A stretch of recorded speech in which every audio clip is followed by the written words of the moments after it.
this is a war between dictatorship and maybe not perfect democracy, but still democracy.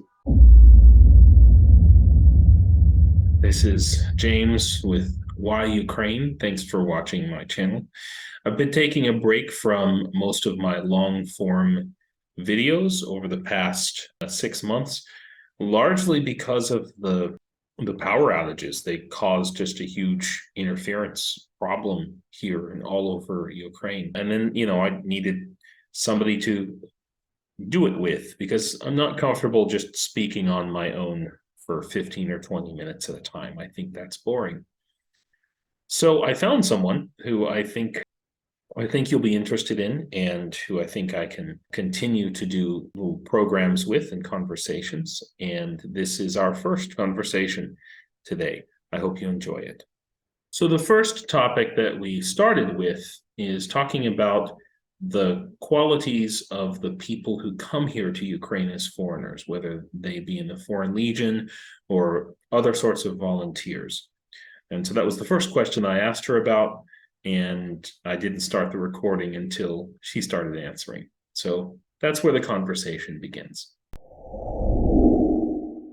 I think, especially if it's mostly a young man, let's say 25, 35. It's a very young man.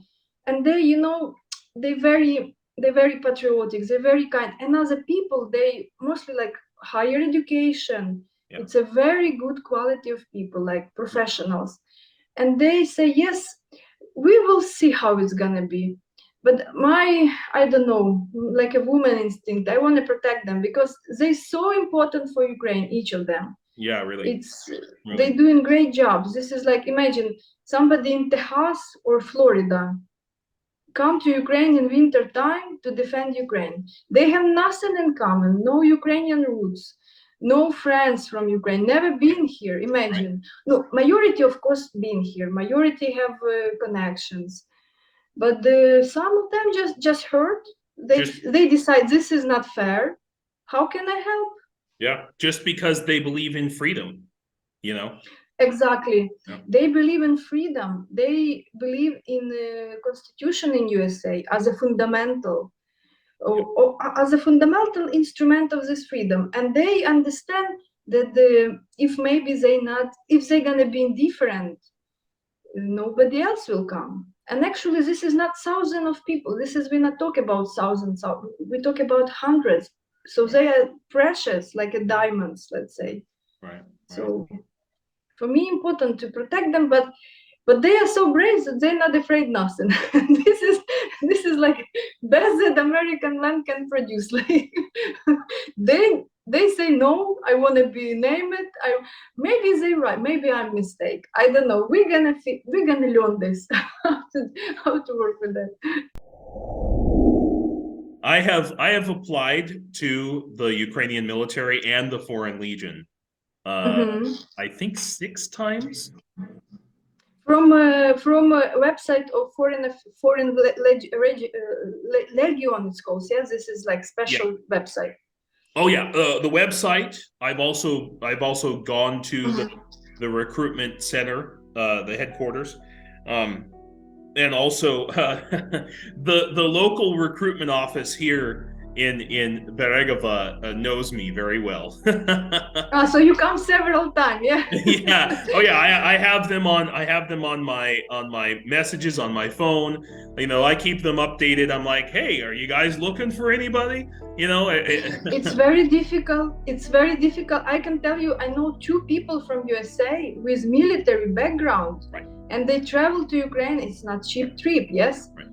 And they refuse to join because they have some age limit, they check in health.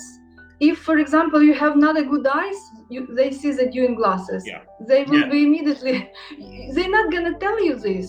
Yeah. But they are very, very selective because, they cannot send people on the front line, and it's a big risk of life. So mostly it's very young, very, very healthy men.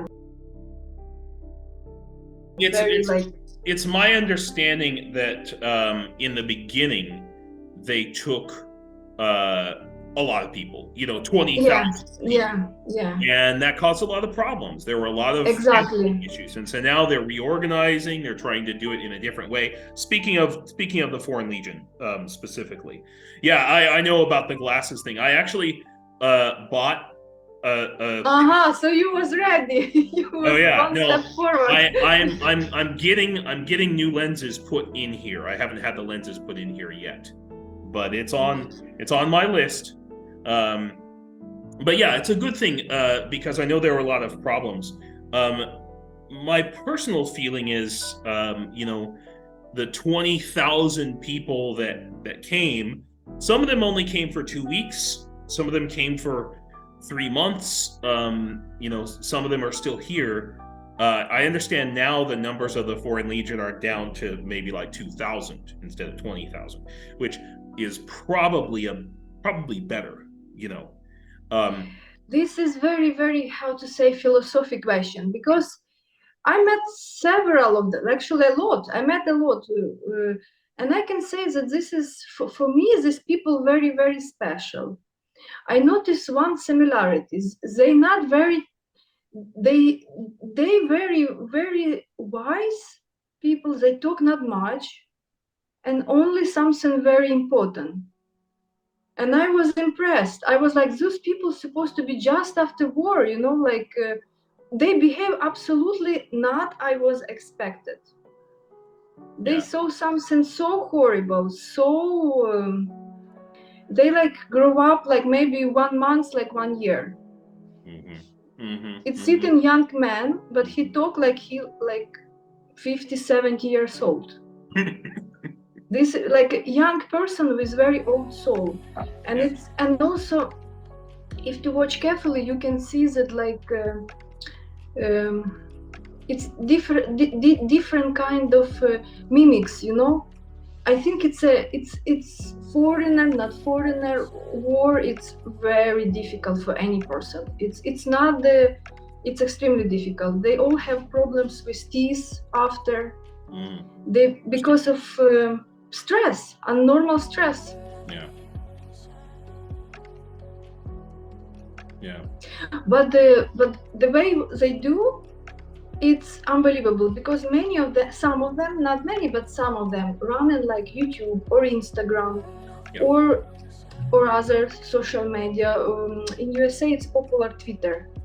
Yeah. And they, I gonna send you later link of this.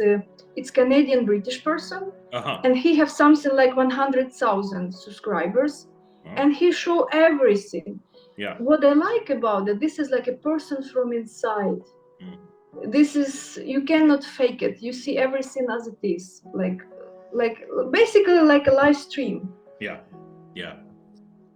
You know, they say that this war is the most televised war ever. You know, the most documented war. Even people that have experience in other wars, they say this. They have no reason to lie. They how to say, they know how much they risk of in life, and they, for what they need to say something not correct. So they say this is like basically this is like a burned land left after the cities. There is nothing, like totally vanished cities. It's horrible, and things that they see, it's horrifying. I cannot say everything that they told me something. I cannot. I think YouTube gonna block this. but this is terrifying. This is like, you cannot believe that humans can do this to humans, and for what? Yeah. No, I mean, no, we're all seeing it. What shocks me is when there are people in America or people in Western countries who like don't know what's going on. One of my students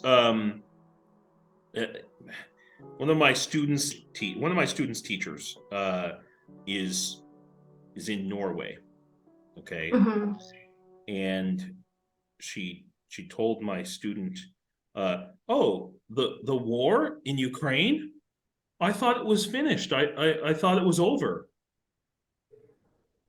We don't see it on the news here in Norway, so I thought it was done with. Like, and in future can be even worse, because it's a specific of human psychology. We forget everything. And it's actually negative and positive. This is, of course, for Ukraine is negative, because more and more people lost interest, because basically war not 1 year started. War started in 2014, so it's not, it's other problems comes, other wars comes. But people need to understand one thing: why this. It's not like I'm Ukrainian, and for me, of course, Ukraine is most important, but this war very different from rest of the wars. Why each war is horrible, but why this one is so important? Because important for people to always focus on it. Don't forget, because they think, oh, it's overseas. It's not. It's nothing about me. It's so far away. It feels like it's just TV serial. In reality, if this is a war between dictatorship and maybe not perfect democracy, but still democracy. And we have so much dictators in this world. And this world is, and they all watching. yeah. And also what important, with these technologies we have more and more freedom. You see what now this artificial intellect, you give any task and it's doing, this is also freedom. And imagine maybe in 5-10 years will be digital freedom. This is what this dictator afraid the most. They know that this time to start big wars for power. And if they're gonna see that Ukraine lose, oh my God, I'm really afraid for this world. I'm really afraid, because this war touch any person that account themselves that support democracy. Right. That's simple. Right. Yeah. If you not understand principle, mechanism, how democracy work, if you believe some propaganda talks, right, then we lose. This is a huge problem. I mean, I know that, we constantly think and say, the Russians don't understand democracy, and I agree in general, but I think that sadly most Americans don't understand democracy and don't understand how it works, or they just don't believe in it. They've completely lost faith in democracy in America. They don't appreciate what they have. And I think a lot of soldiers have said, and now I agree, when you go to other countries, you start to appreciate freedom. Everybody who not appreciate sends them to Ukraine for 2 months. Yeah, they will come back to USA and kiss the land, and they're gonna kiss in land when they return, because it's several generation blood and sweat to get this what they have now. It's not come from air. It's a heavy work of many generations. Well, we have an idiom in English that's very common, that people say that the price of freedom is eternal vigilance. Vigilance meaning to watch. And I think it's actually a little bit the other way. The price of freedom is internal vigilance, not just eternal vigilance, but internal. So in other words, Americans are always watching outside for any threat to their freedom, from mostly from their own government. But freedom means also responsibility. It means taking responsibility for your own freedom and acting as a citizen in a democracy, voting, calling your senator or your representative, letting them know what you think, paying attention to politics. Most Americans don't, because they say, oh, politics, I don't want to know about it, it's terrible. But the less that's the point. That's how Russia controls its citizens, is by making politics seem so bad that nobody wants to deal with it. Everybody's just like, oh no, So, No, and also calculated millions of bloody rubles, and not only rubles. There is many players in this planet, and yes, nobody says that government perfect somewhere in this planet. But time changing, it's like we in like little bit in turbulent times. So we maybe have like a digital platform and gonna vote online. But as far as people not indifferent, this is most important. They need to fight for own rights in very primitive level and very big level, but at least not to be lazy to go to vote. It's like once per 4 year, once per 5 years. This is not a heavy job. Some people dream about it. I think we're reaching a point where lines are being very clearly drawn. There was a time in America, I would say for most of the 20th century, America, even though America was free, America did not necessarily support freedom in other countries. So we supported whoever was helping our corporations, whoever helped America make money. Sometimes that meant allowing dictators to take over countries in South America, in Africa, for example. This is sad. Yeah, and in England this is sad. for England and Europe as well. A lot of the dictators in Africa, just for example, the way that they acquired their dictatorship was the way they took over the countries was with the support of France or England or something like that,